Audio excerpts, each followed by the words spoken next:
Hello and welcome to another weekly update. I hope you're doing well. A couple of things to talk about this week. So the first of those, to dive straight into it, is a blog post on the Microsoft 365 platform blog, all about an interesting use for dev proxy. Now, I've talked about dev proxy quite a lot before as a really essential tool for developers building on Microsoft Graph and on Microsoft 365 platform generally. This is a really interesting use case where it's very much for, I think, probably internal developers, enterprise developers who are building apps for internal use. And a very common use case there is once you've built your app, there's an organizational app store, and you can put your application in the organizational app store. You don't need approval from Microsoft to do that.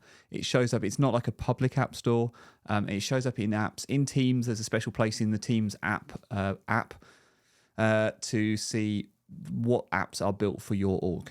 And that process needs a Teams admin to approve the app. So developers will submit the app to kind of up to the Teams organizational app platform, and it sits in a pending state until a admin approves it. Now, that as part of a developer workflow is kind of cumbersome because it means every time you do a build, you've got to manually upload it.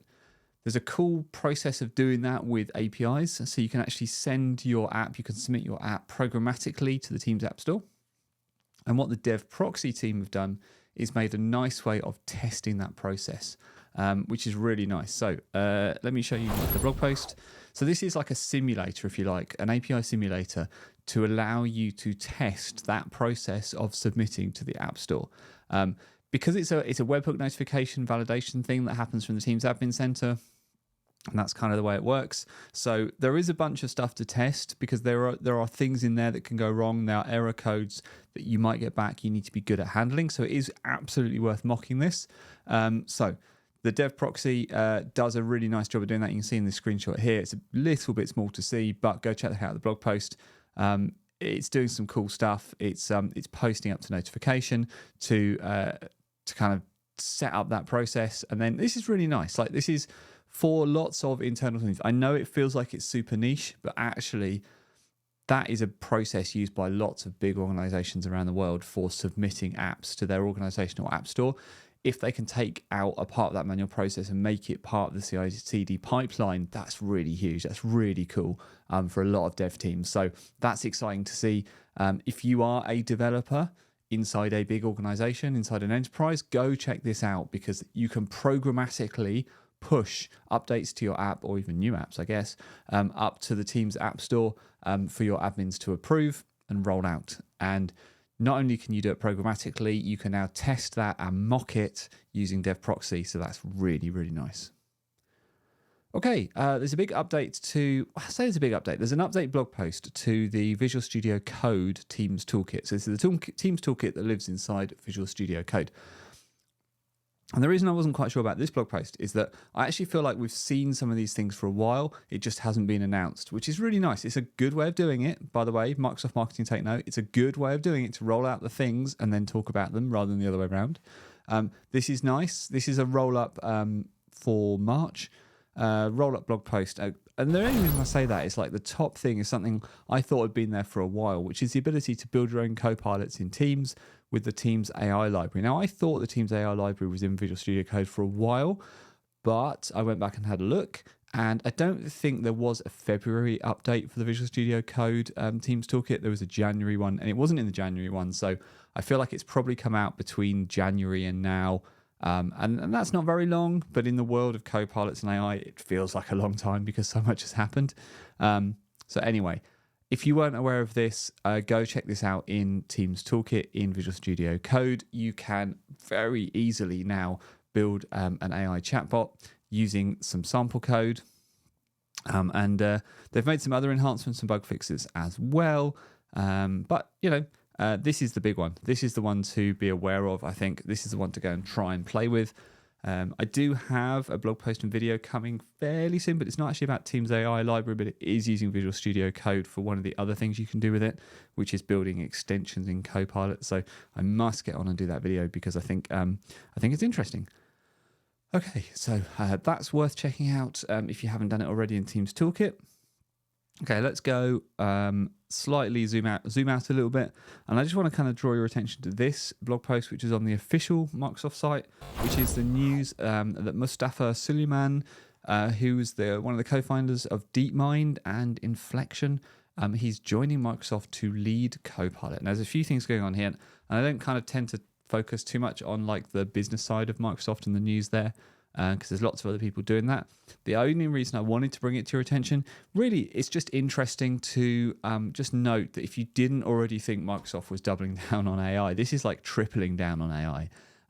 They've already got a good place in the enterprise space around Copilot, but bringing in some of the, like, essentially the knowledge and the expertise, if you like, the founding ideas from DeepMind and Inflection, and bringing them inside Microsoft will really not rejuvenate, but like, because it doesn't need rejuvenation, but like, I don't know, amplify, boost some of the work that's going on there. So I think that's really interesting. There's going to be a new organization spun up to kind of hold Mustafa and his team called Microsoft AI. The idea is that it's going to advance Copilot and other consumer AI products and research. This has the potential to grow and grow. This is one to watch in the same way that the Azure OpenAI, not acquisition, the partnership that happened a few years ago was one to watch, but we didn't really realize it at the time quite how much of a one to watch. I think this also might be one to watch for the future. So this is me saying now this is going to be a big deal, so that in a year's time I can come back and play the clip and look great. But I mean, it's a hedge, right? Who knows? I think actually this is a kind of a big deal. I think it's Microsoft going even more all in on AI than they were already. So it's an interesting blog post to read, just kind of because they give some of the reasons for why they think this is going to be a good thing to do, and some of the things they're going to do that obviously don't go into, his sort of detail and stuff like that.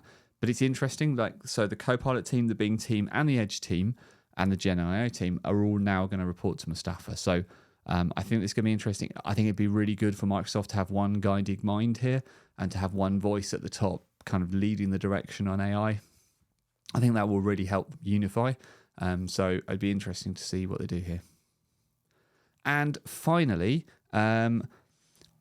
I kind of think this is a good thing or not a good thing. I don't know.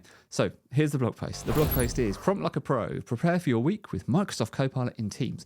And basically it's a set of ideas. It's a set of prompts that you can use to help you get ready for your week, which is there's a couple of different levels to this. Firstly, at the kind of highest level, this is a good blog post. It's full of good ideas. You should go read it. You might learn something. So that's cool. So thank you, Luca, for that. There's a bit of me that thinks, why should I need to learn the prompts? Surely the point of Gen AI is that I don't need to learn new things, and like, I don't know, I can use my own language. And that is kind of true, I think, but sometimes you need to understand the capabilities. And I think this is what this blog post is about. It's about showcasing some of the capabilities that exist. So this one around what do I have coming up this week? That's a good idea. Organizing a schedule. So that's interesting. So organize my meetings into 5 categories with percentages so I can understand how I'm planning. I like the idea of that. I have this niggling feeling that I'm spending too much time in the wrong sort of meetings, but sitting down and actually working that stuff out is hard. So I'm going to give this a go. Some other things, you can put it into a chart, a table. I don't know. I think this is good. And also the comments are kind of cool because it's a chance for other people to come in and say, well, actually, have you tried this? Have you tried that? So I would say give this a go. If you've got good ideas as well for how you're using Copilot in Teams, let Luca know in the comments. I think it could be a great resource just for good ideas for new people who've got Copilot and are kind of thinking, all right, so what? What do I do with this thing? How does it work? How do I make it work for me? So I'm going to go and try some of these in a minute because it is the start of my week. Whatever it is you're doing your week, I hope you have a really good one, and I will speak to you all again next time.